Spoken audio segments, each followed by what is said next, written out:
Majid Jain foundation school and কলেজের online ক্লাসে স্বাগত। প্রিয় শিক্ষার্থীরা, আমি মোহাম্মদ সুলতান হোসেন, সহকারী প্রভাষক সমাজবিজ্ঞান, Majid Jain foundation school and college. আজকে একাদশ শ্রেণীর সমাজবিজ্ঞান প্রথম পত্রের পঞ্চম অধ্যায় নিয়ে কথা বলবো। দেখো, আমাদের পঞ্চম অধ্যায়ের নাম হচ্ছে সামাজিক প্রতিষ্ঠান বা সোশ্যাল ইনস্টিটিউশনস। এই অধ্যায়ের উপরের আগের ক্লাসে আমরা বলেছিলাম এখানে সামাজিক প্রতিষ্ঠান বলতে যে বিষয়গুলোকে বোঝানো হয়েছে এর মধ্যে একটা হচ্ছে বিবাহ, পরিবার এবং 3 নম্বর হচ্ছে জ্ঞাতি সম্পর্ক।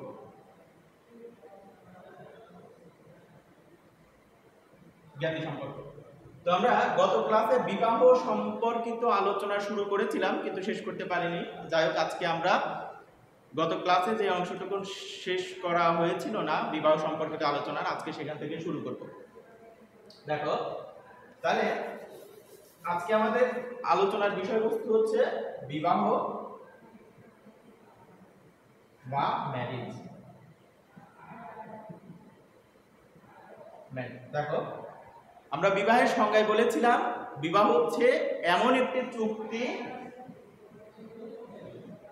চুক্তি যার কি আছে আইনগত স্বীকৃতি।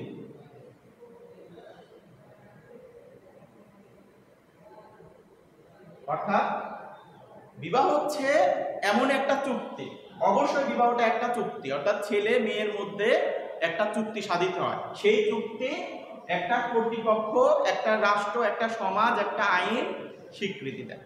অর্থাৎ বলা হচ্ছে বিবাহ হচ্ছে এমন একটা চুক্তি, সেটা যে কোনো ধর্মের বিবাহই হোক না কেন অবশ্যই তারা একটা চুক্তিতে আবদ্ধ হয়। অর্থাৎ ছেলে মেয়ে, আমি যদি মুসলিম ধর্মের কথা বলি, তারা কবুল বলার মাধ্যমে, কবুল শব্দের অর্থ হচ্ছে আমি মেনে নিলাম বা আমি গ্রহণ করলাম, ঠিক একইভাবে এই কবুল বলা বা মেনে নেওয়া এই কথাটা বলার সাথে সাথেই একজন আর একজনের সাথে এই চুক্তিতে আবদ্ধ হয় যে দুইজন ব্যক্তি একজন আর একজনের পরিপূরক বা একজন আর একজনের যাবতীয় বিষয়গুলা দেখভালের দায়িত্ব তারা নিজেরা নিয়ে নিচ্ছে। তো সেই হিসাবে এইরকম একটি চুক্তি এবং এই চুক্তির বলা হচ্ছে আইনগত স্বীকৃতি আছে, এরকম একটি অবস্থাকেই আমরা বলতেছি বিবাহ। দেখো, বিবাহের প্রকারভেদ আমরা গত ক্লাসে শুরু করেছিলাম, শেষ করতে পারিনি। বিবাহের আজকে আমরা সরাসরি প্রকারভেদে চলে যাই।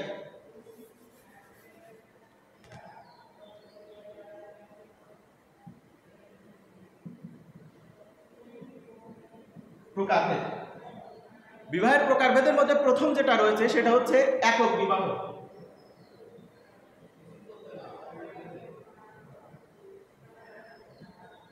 একক বিবাহটা হচ্ছে একজন পুরুষ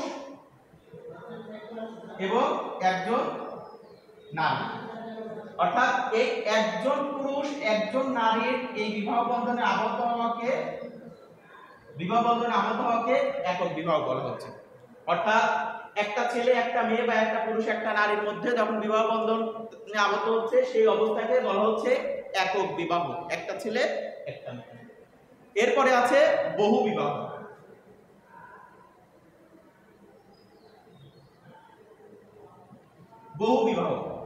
বহু বিবাহটা হচ্ছে দুই ধরনের।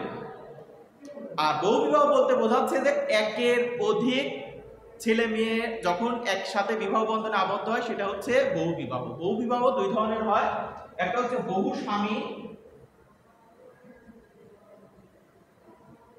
স্বামী আর বহু স্ত্রী।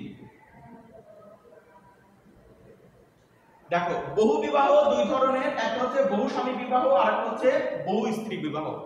বহু স্ত্রী বিবাহটা হচ্ছে যে একটা পুরুষ যখন একাধিক স্ত্রী গ্রহণ করে বা একটা পুরুষ যখন একাধিক নারীর সাথে বিবাহ বন্ধনে আবদ্ধ হয়, অর্থাৎ তার জীবন দশায় তার যখন একাধিক স্ত্রী থাকে, সেই রকম বিবাহকে আমরা বলতেছি বহু স্ত্রী বিবাহ। অর্থাৎ একটা পুরুষের একাধিক স্ত্রী, যেটা আমাদের সমাজে কম বেশি দেখা যায়, বা তুমি তোমার বাড়ির আশেপাশে দেখলেও এরকম পাবা যে একটা লোকের একাধিক স্ত্রী আছে। সেই ধরনের বিবাহকে বলা হচ্ছে বহু স্ত্রী বিবাহ। আর বহু স্বামী বিবাহটা হচ্ছে যে একটা নারীর সাথে একাধিক পুরুষের বিবাহ হয়। যেমন বহু স্ত্রী বিবাহতে আমরা দেখি যে একটা পুরুষের সাথে একাধিক নারীর বিয়ে হয়। বহু স্বামী বিবাহতে আমরা দেখি যে একটা মেয়ের সাথে একাধিক স্বামীর বিয়ে হয়। অর্থাৎ এখানে হচ্ছে একাধিক স্ত্রী থাকবে আর এখানে হচ্ছে একাধিক স্বামী থাকবে। এই ধরনের বিবাহ বা বহু স্বামী বিবাহ আমাদের সোসাইটিতে দেখা না গেলেও আমাদের পার্শ্ববর্তী দেশ ভারতের তোডা বা আমি যদি বলি এবং তিব্বতের কিছু অঞ্চলেও এই বহু স্বামী বিবাহটা আছে। বা তোমরা যদি হিন্দুদের যে মহাগ্রন্থ বা পবিত্র গ্রন্থ যদি মহাভারতটা তুমি দেখো, মহাভারতের যে হচ্ছে মানে আমি যদি বলি যে কেন্দ্রীয় চরিত্র একজন, সে হচ্ছে যে পাঞ্চালিনী বা আমি যদি বলি পঞ্চপাণ্ডবের 5 পুত্রের সাথে পাঞ্চালিনী এককের বিয়ে হয়, অর্থাৎ একটা মেয়ের সাথে তারা 5 ভাই বিবাহ বন্ধনে আবদ্ধ হয়, অর্থাৎ সেই হিসাবে আমরা সেই বিবাহটাকে বহু স্বামী বিবাহ বলতে পারি। অর্থাৎ সেখানে একটা মেয়ের সাথে তারা পঞ্চপাণ্ডবের 5 ছেলের বিবাহ হচ্ছে, এই ধরনের বিবাহকে বলা হচ্ছে বহু স্বামী বিবাহ, যেটা ভারতের উত্তর ভারতের টোডা অঞ্চলেও আছে বা তিব্বতের কিছু অঞ্চলেও এই ধরনের বিবাহ পরিলক্ষিত হয়। এরপরে হচ্ছে গোষ্ঠীগত বিবাহ। গোষ্ঠীগত বিবাহটা হচ্ছে মূলত যে এক গোষ্ঠীর মানুষ অন্য গোষ্ঠীর মানুষের সাথে যখন বিবাহ বন্ধনে আবদ্ধ হয় সেটাকে মূলত গোষ্ঠীগত বিবাহ বলা হচ্ছে। গোষ্ঠীগত বিবাহ 2 ধরনের, একটা হচ্ছে বহির্বিবাহ, অন্তর্বিবাহ। দেখো গোষ্ঠী বিবাহ, আচ্ছা আমি এটা মুছে দিই।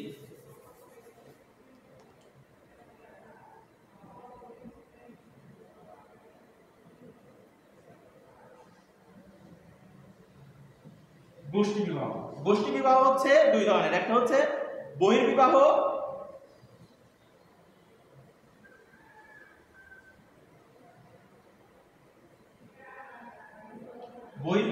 আর অন্তর্বিবাহ।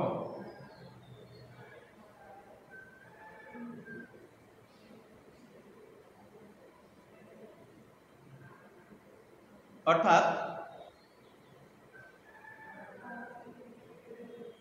জিনিসটা লক্ষ্য করো, একটা হচ্ছে বহির্বিবাহ। গোষ্ঠী বিবাহ আমরা বলতেছি গোষ্ঠী বিবাহ 2 প্রকার, একটা হচ্ছে বহির্বিবাহ আর একটা হচ্ছে অন্তর্বিবাহ। বহির্বিবাহটা হচ্ছে যে নিজ গোষ্ঠীর বাইরে গিয়ে যখন কেউ বিবাহ করে, বা অর্থাৎ ছেলে এক গোষ্ঠীর মেয়ে আর এক গোষ্ঠীর, বা মেয়ে এক গোষ্ঠীর ছেলে অন্য গোষ্ঠীর, অর্থাৎ ছেলে মেয়ে যখন ভিন্ন ভিন্ন গোষ্ঠীর হয় তখন সেই বিবাহকে বলা হচ্ছে বহির্বিবাহ। ভিন্ন গোষ্ঠীর ভিন্ন সম্প্রদায় কিভাবে হতে পারে, অর্থাৎ আমি যদি বলি যে ছেলে যেই ক্লাস, যেই স্ট্যাটাস বা যেই অবস্থায় অবস্থান করে, মেয়ের অবস্থান যদি সেরকম না হয়, বা আমি যদি বলি ছেলে যদি ব্রাহ্মণ হয় মেয়ে যদি ব্রাহ্মণ না হয়, তাহলে তাদের মধ্যে এক ধরনের মানে আমি বলবো যে অসমতা কাজ করে। সেই অসমতাটাও এইখানে এক ধরনের আছে। আচ্ছা আমি সেটা বলতেছি। তবে বহির্বিবাহটা আমরা বলতে বোঝাচ্ছি যে যখন ব্যক্তি এক গোষ্ঠীর বাইরে, এক গোষ্ঠীর মধ্যে থেকে অন্য গোষ্ঠীতে বিবাহ বন্ধনে আবদ্ধ হয়, সেই ধরনের বিবাহকে বলা হচ্ছে বহির্বিবাহ। আর যখন ব্যক্তি তার নিজ গোত্রের মধ্যেই বিবাহ করে সেই বিবাহটাকে বলা হচ্ছে অন্তর্বিবাহ। অন্তর্বিবাহ মানে নিজ গোত্রের মধ্যে, বহির্বিবাহ হচ্ছে নিজ গোত্রের বা নিজ গোষ্ঠীর বাইরে গিয়ে বিবাহ করা। দেখো এইখানে বহির্বিবাহ আবার 2 ধরনের হয়, একটা হচ্ছে অনুলোম আর একটা হচ্ছে প্রতিলোম। এই বহির্বিবাহ আবার 2 ধরনের, একটা হচ্ছে অনুলোম আর আরেকটা হচ্ছে প্রতিলোম। দেখো অনুলোমটা হচ্ছে আমরা বললাম বহির্বিবাহটা কি, বহির্বিবাহ হচ্ছে নিজ গোত্রের বাইরে গিয়ে, বহির মানে বাহির, নিজ গোত্রের বাইরে গিয়ে বিবাহ বন্ধনে আবদ্ধ হওয়াকে বলা হচ্ছে বহির্বিবাহ। আর এই বহির্বিবাহের মধ্যে বহির্বিবাহ আবার 2 প্রকার, একটা হচ্ছে অনুলোম আর একটা হচ্ছে প্রতিলোম। অনুলোমটা হচ্ছে যে উচ্চ বংশের পাত্রের সাথে অপেক্ষাকৃত নিম্ন বংশের বা নিচু স্তরের পাত্রের বিবাহকে বলা হচ্ছে অনুলোম। অর্থাৎ পাত্র উচ্চ স্তরের, পাত্র হচ্ছে উচ্চ স্তরের আর পাত্রী হচ্ছে নিম্ন স্তরের। যেটা লক্ষ্য করো, অনুলোম বিবাহটা হচ্ছে যে উচ্চ বংশের পাত্র আর অপেক্ষাকৃত পাত্রী হচ্ছে নিম্ন বংশের, এই বিবাহকে বলা হচ্ছে অনুলোম বিবাহ। অনুলোম বিবাহটা কি, উচ্চ বংশের পাত্রের সাথে অপেক্ষাকৃত নিম্ন বংশের পাত্রী বা মেয়ে যখন বিবাহ হয় তখন সেটাকে বলা হচ্ছে অনুলোম বিবাহ। আর প্রতিলোম বিবাহটা হচ্ছে যে পাত্রী হচ্ছে উচ্চ বংশীয়, পাত্রী হচ্ছে উচ্চ বংশীয় আর পাত্র হচ্ছে নিম্ন বংশীয়। অর্থাৎ যেটা আমরা এখানে কি দেখলাম যে অনুলোমটা হচ্ছে পাত্র ধ্বনি বা পাত্র উচ্চ বংশীয়, আর পাত্রী হচ্ছে অপেক্ষাকৃত নিম্ন বংশীয়, এটা হচ্ছে অনুলোম।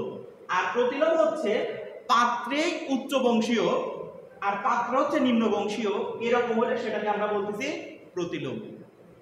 অর্থাৎ গোষ্ঠী বিবাহ দুই ধরনের, একটা হচ্ছে বহির্বিবাহ, অন্তর্বিবাহ। বহির্বিবাহ হচ্ছে নিজ গোত্রের বাইরে বিবাহ, অন্তর্বিবাহ হচ্ছে নিজ গোত্রের মধ্যে বিবাহ। বহির্বিবাহ আবার দুই প্রকার, একটা হচ্ছে অনুলোম বিবাহ, প্রতিলোম বিবাহ। অনুলোম বিবাহটা হচ্ছে উচ্চ বংশের পাত্রের সাথে নিম্ন বংশের পাত্রীর বিবাহটাকে বলা হচ্ছে অনুলোম। আর প্রতিলোম হচ্ছে পাত্রী উচ্চ বংশের কিন্তু পাত্র অপেক্ষাকৃত নিম্ন বংশের। অর্থাৎ এখানে পাত্র উচ্চ বংশের আর এখানে পাত্রী উচ্চ বংশের। অর্থাৎ পাত্র উচ্চ বংশ পাত্রী নিম্ন বংশ, আর এখানে পাত্রী উচ্চ বংশ পাত্র নিম্ন বংশ। এই রকম বিবাহকে বলা হচ্ছে প্রতিলোম বিবাহ। এরপরে হচ্ছে দেখো আরেক ধরনের বিবাহ আছে যে লেভিরেট বা সরোরেট।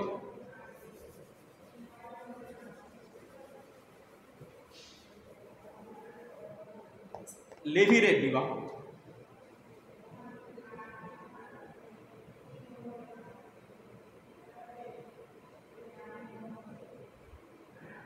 দেখো, লেভিরেট বিবাহটা হচ্ছে যে কোন লোকের যদি স্বামী মারা যায়, সরি হ্যাঁ, কোনো মহিলার যদি স্বামী মারা যায়, তাহলে অনেক সময় আমরা দেখি যে ওই মৃত স্বামীর যদি কোনো ভাই থাকে, তাহলে ওই ভাইয়ের সাথে তার ওই ভাবির বিবাহ হয়।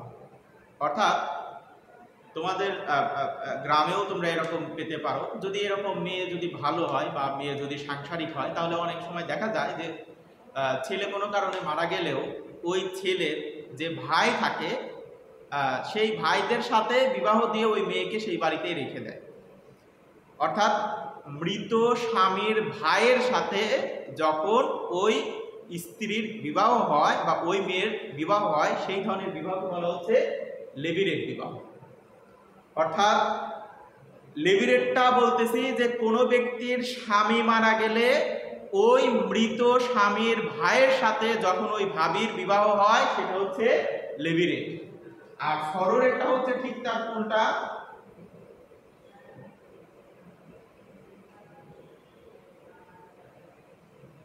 আর সরোরেট বিবাহটা হচ্ছে যে কোনো ব্যক্তির স্ত্রী মারা গেলে স্ত্রীর বোনের সাথে যখন ওই লোকের বিবাহ হয়, তখন সেটা হচ্ছে সরোরেট। অর্থাৎ এইটা হচ্ছে স্বামী মারা গেলে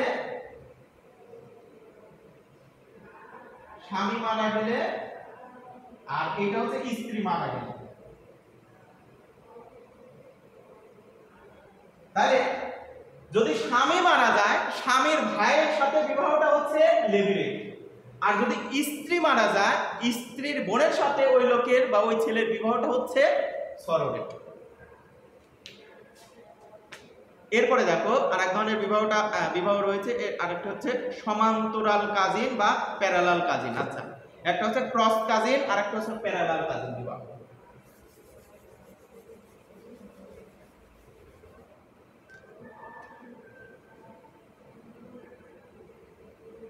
আচ্ছা, একটা হচ্ছে দেখো ক্রস কাজিন।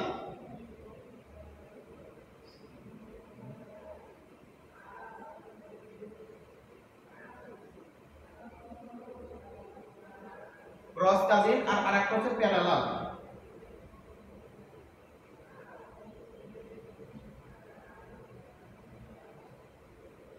প্যারালাল কাজিন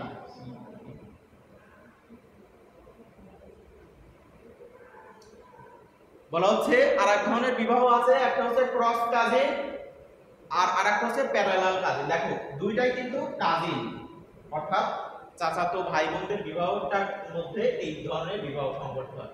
এখন ক্রস কাজিন কোনটা আর প্যারালাল কোনটা? দেখো ক্রস হচ্ছে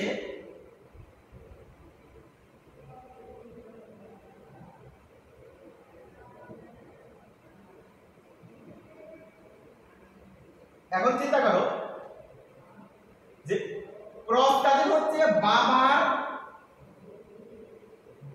যদি বোনের সাথে বাবার বোন মানে কি ফুপু, অর্থাৎ বাবার ক্রস হচ্ছে ফুপু আর বাবার প্যারালাল হচ্ছে কাকা, অর্থাৎ বাঙি চাচা।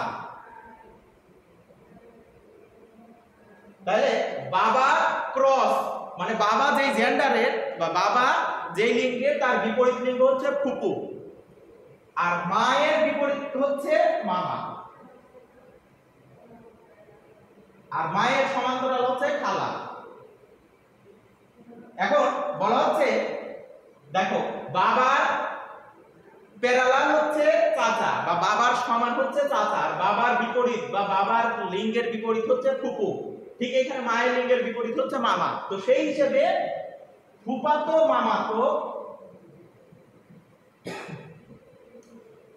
মামাতো ভাই বোনের যখন বিবাহ হয় সেই বিবাহকে বলে ক্রস কাজিন। অর্থাৎ দেখো বাবার ক্রস মায়ের ক্রস, মায়ের ক্রস মামা, বাবার ক্রস ফুপু। অর্থাৎ ফুফাতো মামাতো বা মামাতো ফুফাতো ভাই বোন যখন বিবাহ বন্ধনে আবদ্ধ হয় সেই বিবাহকে বলা হচ্ছে ক্রস কাজিন বিবাহ। আর প্যারালাল বিবাহ হচ্ছে যে দেখো যে এখানে লিখলাম যে বাবা প্যারালাল বা সমান্তরাল হচ্ছে কাকা চাচা, আর মায়ের সমান্তরাল হচ্ছে খালা। দৃশ্যটা লক্ষ্য করো, তাহলে এখানে বাবার সমান্তরাল হচ্ছে চাচা, মায়ের সমান্তরাল হচ্ছে খালা। সমান্তরাল বলতে সেম লিঙ্গ আর কি, বাবা চাচা মা খালা। এই চাচাতো খালাতো ভাই বোনের বিবাহটাকে বলা হচ্ছে প্যারালাল বিবাহ। আমি আবার বলি যে বাবা লিঙ্গের বিপরীত হচ্ছে ফুপু, মায়ের লিঙ্গের বিপরীত হচ্ছে মামা, অর্থাৎ মা একজন মেয়ে মানুষ তার বিপরীত হচ্ছে মামা, আবার বাবা একজন পুরুষ তার বিপরীত হচ্ছে ফুপু।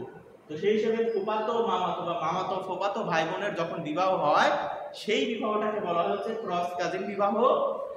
আর বাবার সমলিঙ্গ হচ্ছে চাচা, মায়ের সমলিঙ্গ হচ্ছে খালা, অর্থাৎ চাচাতো খালাতো ভাই বোনের যখন বিবাহ হয় সেই বিবাহকে বলা হয় হচ্ছে প্যারালাল কাজিন বিবাহ। এরপরে আরেকটা বিবাহ রয়েছে এখানে তোমাদের অ্যারেঞ্জড ম্যারেজ।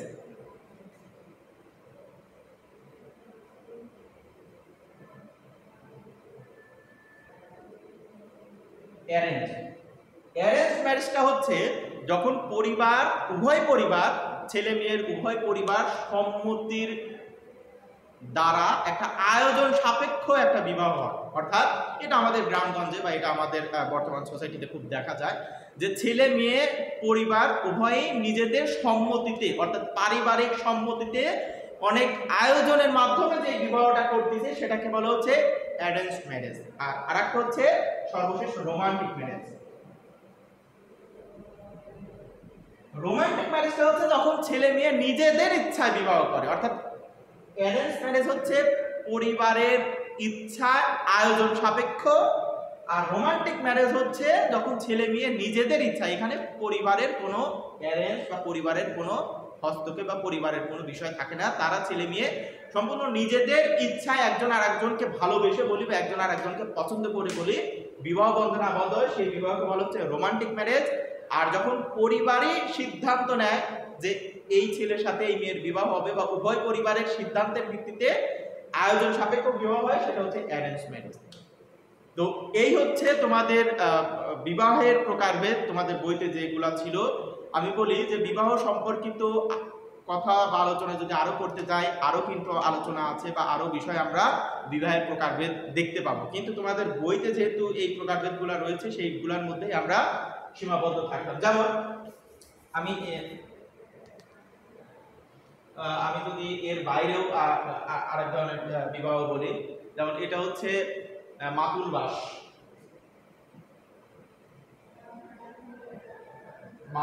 বিবাহ বা মাতুল বাস। আর একটা হচ্ছে ঘোস্ট বিবাহ, ঘোস্ট ম্যারেজ। ঘোস্ট ম্যারেজ মানে ঘোস্ট মানে হচ্ছে ভূত, অর্থাৎ ঘোস্ট ম্যারেজটা হচ্ছে আবার এরকম যে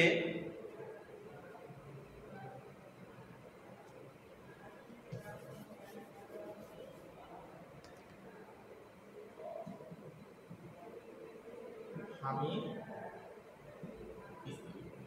এখন কোন লোকের স্বামী মারা গেলে বা কোন স্ত্রীর স্বামী যদি মারা যায়, তাহলে ওই স্ত্রী স্বামীর বন্ধুগণ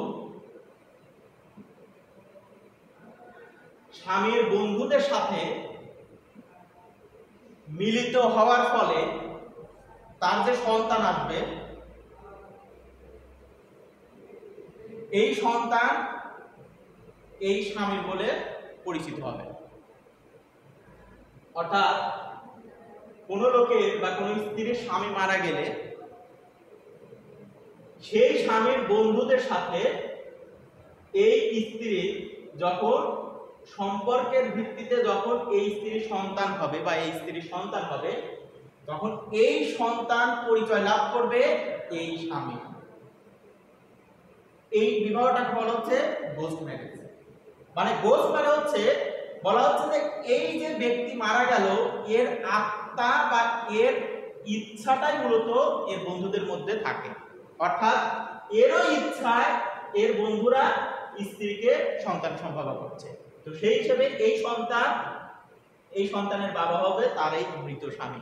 যদিও সন্তান জন্মদানের আগেই স্বামী মারা গেছে, কিন্তু এই বন্ধুদের মাধ্যমেও যদি স্ত্রী সন্তান সম্ভব হয়, তারপরেও এই স্বামী এই সন্তানের বাবা হবে।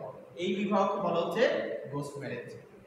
আর মাতুলবাস হচ্ছে বলা হচ্ছে বিবাহ, যখন এই যে আমরা এখানে বললাম যে মামাতো ভাই বোনদের বিবাহ, এটা হচ্ছে মাতুলবাস বা বিবাহের পর্যায়ে মামার বাড়িতে থাকে, বসবাস করে, এই ধরনের বিবাহ হচ্ছে মাতুলবাস। তো যাই হোক, আমি যেটা বললাম যে এই তোমাদের যে প্রকারভেদগুলো বললাম, এর বাইরেও কিন্তু আরো অনেক প্রকারভেদ রয়েছে, কিন্তু তোমাদের বইতে যেহেতু যে বিষয়গুলো সীমাবদ্ধ ছিল সেগুলোর মধ্যেই আমি থাকলাম।